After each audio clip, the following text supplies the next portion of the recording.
আপনাদেরকে হাত জোড় করে আজকে অনুরোধ করছি এই ছোট্ট ওয়াজটা শুনে যাওয়ার জন্য।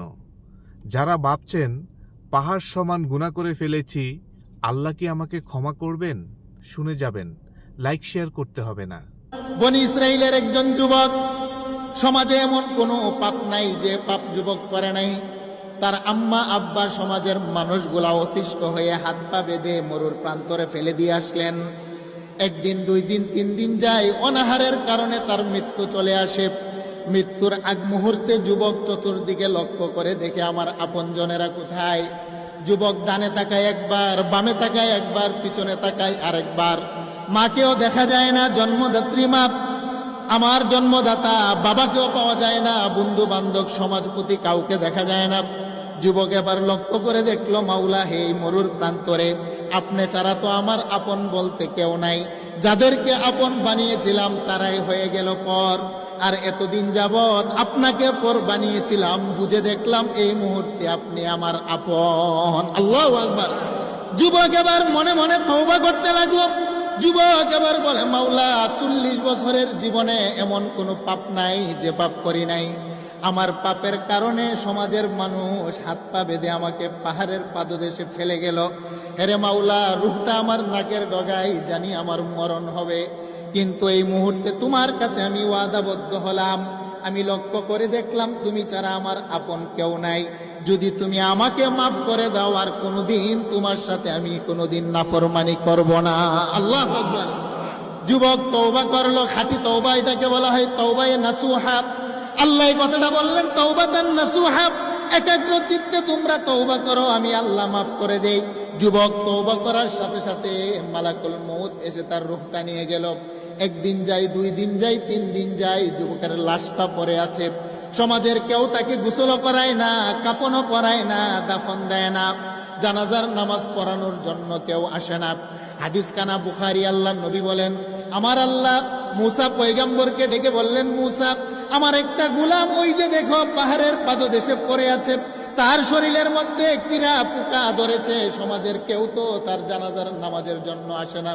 হেরে মুসা, নিজ হাতে কূপ থেকে পানি উঠাইয়া গোসল দিবা। হেরে মুসা, নিজের জুব্বা দিয়া তাকে কাপনের কাপন পড়াইবা।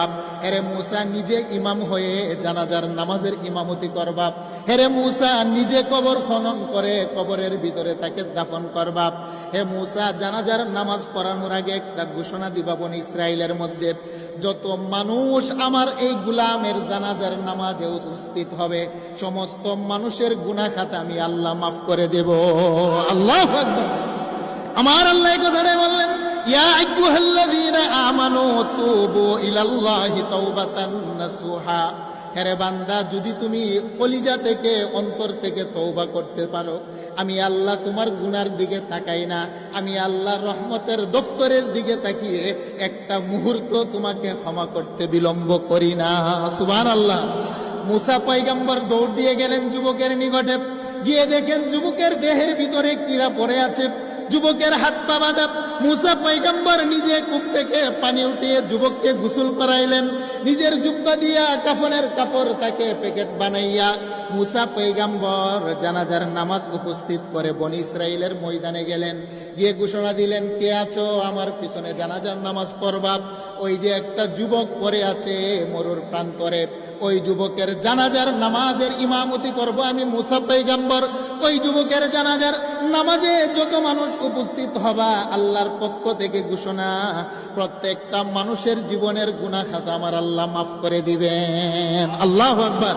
আর একটু জোরে বলেন সুবহানাল্লাহ।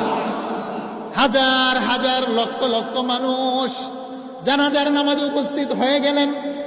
মানুষগুলা জানাজার নামাজ পড়ার আগে বলে, পয়গম্বর মুসা, লাশটার চেহারা একটু দেখতে চাই। মুসা পয়গম্বর সারিবদ্ধভাবে মানুষগুলাকে যুবকের চেহারা দেখার অনুমতি দিলেন। সমস্ত মানুষগুলা যুবকের চেহারা দেখে আশ্চর্যান্বিত হয়ে যায়। তারা বলেন, মুসা, এ তো আমার ভাই অপরাধী, তাকে তো আমরাই ফেলে দিয়ে গেছি। বাবা বলে, মুসা, সে তো আমার সন্তান, এমন কোনো অপরাধ নাই আমার সন্তান করে নাই, তার অপরাধের কারণে অতিষ্ঠ হয়ে আমি বাবাই তো সন্তানকে এখানে হাত পা ফেলে দিয়ে বেঁধে ফেললাম। বন্ধুরা বলে মুসা পয়গম্বর, সে তো নাফরমান, সে তো হলো অপরাধী, তার জানাজা পড়ার জন্য আপনি কেন আমাদেরকে ডাকলেন আর আল্লাহ কেন ঘোষণা দিল? মুসা পয়গম্বর আশ্চর্যান্বিত হয়ে তুর পর্বতমালার উপরে দাঁড়াইলেন, দাঁড়িয়ে বলেন, মাওলা আমি তো বুঝে আসে না, একটা নাফরমান বাবা তার পাপের সাক্ষী দেয়, বন্ধু বান্ধব তার পাপের সাক্ষী দেয়, তারপরেও কেন তার জানাজার নামাজ পড়াইলে আপনি গুনাহ মাফ করবেন? আমি আপনার একজন নবী, আমাকে কেন পাপিষ্ঠ ব্যক্তির জানাজা পড়ানোর অনুমতি দিলেন? আল্লাহ বলেন, মুসারে প্রশ্ন করো না, মানুষগুলা তো সমাজের মানুষ, তার পাপ দেখেছে, জীবনের শেষ লগ্নে এসে তওবায়ে নাসুহা যে অন্তর থেকে করেছে, সমাজের মানুষ তার কলিজার খবর দেখে নাই। আল্লাহু আকবার বলেন। আল্লাহ বলেন, মুসা লা তাখুযুহু সিনাতু ওয়ালা নাওম, মানুষ পাপ করার পরে ঘুমিয়ে যায়, মানুষ কি পাপ করছে সে নিজেও জানে না। আরে মুসা, সকালবেলা পাপ করলে বিকাল পর্যন্ত আমি আল্লাহ অপেক্ষা করি, বিকালবেলা পাপ করলে ফজর পর্যন্ত আমি আল্লাহ অপেক্ষা করি, মানুষগুলা ঘুমিয়ে যায়। লা তাখুযুহু সিনাতু ওয়ালা নাওম, আমি আল্লাহ কিন্তু ঘুমাই না, আমার তন্দ্রা নাই। বান্দা কখন এসে আমার দরবারে নক করে, সেই জন্য তওবার দরজা খোলা রেখে আমি আল্লাহ জাগ্রত থাকি। আল্লাহু আকবার। তুবু ইলাল্লাহি তাওবাতান নাসুহা। হে মুসা, তার মা বাবা আত্মীয় স্বজন হাত পা বেঁধে যখন মরর প্রান্তরে ফেলে দিয়ে গেল, যুবক এদিক সেদিক তাকিয়ে দেখে তার আপনজন কেউ নাই। জীবনের শেষ মুহূর্তে আমি আল্লাহর সাথে ওয়াদাবদ্ধ হলো আর কোনোদিন গুনাহ করবে না, এই বিষয়টার, এই সময়টার জন্য আমি আল্লাহ অপেক্ষা ছিলাম। আমার বান্দা তওবায়ে নাসুহা করতে দেরি, আমি আল্লাহ 40 বছরের গুনাহ খাতা মাফ করতে একটা সেকেন্ডও দেরি করি নাই। সুবহানাল্লাহ। হে মুসা, তুমি বলো না, যার গুনাহ মাফ হয়ে যায় তাকে কি পাপী বলবা নাকি আল্লাহর বন্ধু বলবা? কারণ যার দেহের ভিতরে গুনাহ নাই সে হলো আল্লাহর ওলি, সে হলো আল্লাহর বন্ধু।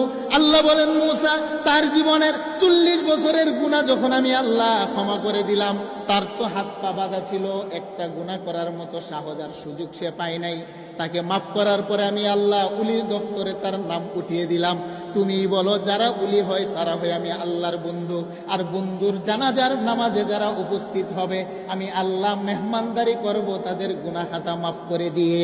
আল্লাহু আকবার বলেন। সেই জন্য আল্লাহ বলেন, ইয়া আইয়ুহাল্লাযীনা আমানু তুবু ইলাল্লাহি তাওবাতান নাসুহা। হে পৃথিবীর মানুষ, আমি আল্লাহর 99টা রহমতের উত্তর রমজান মাসে, আর আমি ওয়াজটা শুনে কেমন লেগেছে আপনাদের কাছে?